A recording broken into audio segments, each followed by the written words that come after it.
Magandang umaga, ngayon po ay araw ng Huwebes, January 11, 2024. Update po muli sa lagay ng panahon. Ayon sa pag-asa, northeast monsoon o amihan pa rin ang nakakaapekto sa northern at central Luzon, habang easterlies naman nakakaapekto sa nalalabing bahagi ng bansa. Walang bagyo o low pressure area na minomonitor sa loob ng ating PAR na maaaring makaapekto sa lagay ng panahon.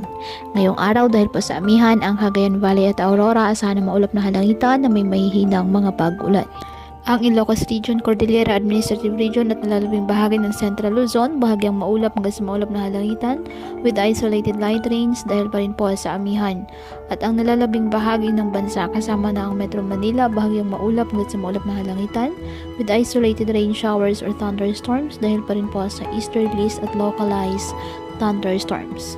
Kaya patuloy po na pinag-iingat ang ating mga kababayan sa banta ng mga pagbaha at pag-uho ng lupa at ugaliin na magdala palagi ng payong o kahit anumang panangga sa ulan sa tuwing lalabas ng ating mga tahanan.